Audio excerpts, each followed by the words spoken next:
We have experts naman eh. We have, yun nga ang, well, una, one word, TikTok. May TikTok na TikTok ngayon na. eh. Oo, Noong may TikTok na. 2016, it was Facebook eh. Mhm. Nanalo si Pangulong Duterte dahil sila ay na-capture dun sa Mhm. Facebook narrative. Pero these elections, it's really TikTok. Mga pag-aaral namin recently shows that more people right now talaga are into TikTok, no? Especially if you're targeting rin yung mga kabataan, no? Yung biggest blocking age bracket mo is yung kabataan. They're really into TikTok, no? Kasi shorter na yung attention span ng mga voters, to from YouTube na medyo mahaba-habang videos to now TikTok na in 3 minutes dapat masabi mo na lahat ng mga gusto mong sabihin. So, we have naman communications, planners, and strategies. Sila nga nagsasabi na TikTok is it. No? Ang challenge kasi is yung magka-create ka ng content. Correct. Oo. At And hindi then, madali content. yes, kasi Tanggap-tanggap. Alam mo yun, yes, awkward.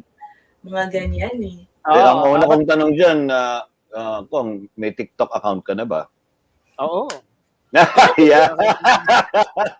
Kaya yung climbing ko, sumayaw pa ako. Doon na nga ako mapunta.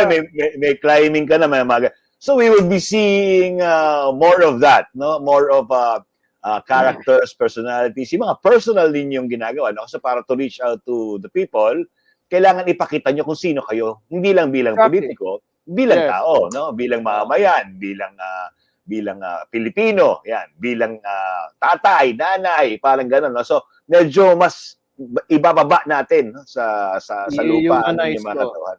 Yes. Parang sa mga ganitong fora, okay, yan mo mapapaliwanag yung mga posisyon mo. But if you want to really reach out to others, no, and really gain a social media following, mas gusto nila yung mga human interest subjects or topics, luluto ka, ganyan, para lang malaman nila. Pwede mo siguro, I guess, pwede mo ipasok once in a while yung mga advocacies mo. Kaya ako, nagka-climb ako kasi environment. So, minsan pinag-uusapan ko yung pagandahan ng kalikasan. I think yun rin yung dapat namin gawin doon sa mga political personalities with the liberals. How to humanize them para mas nakaka-reach out sila sa karamihan. No? Especially since TikTok, YouTube, yun na nga yung Instagram, yun na nga yung nakikita namin na paraan para palakasin yung influence ng mga personality ng Liberal Party.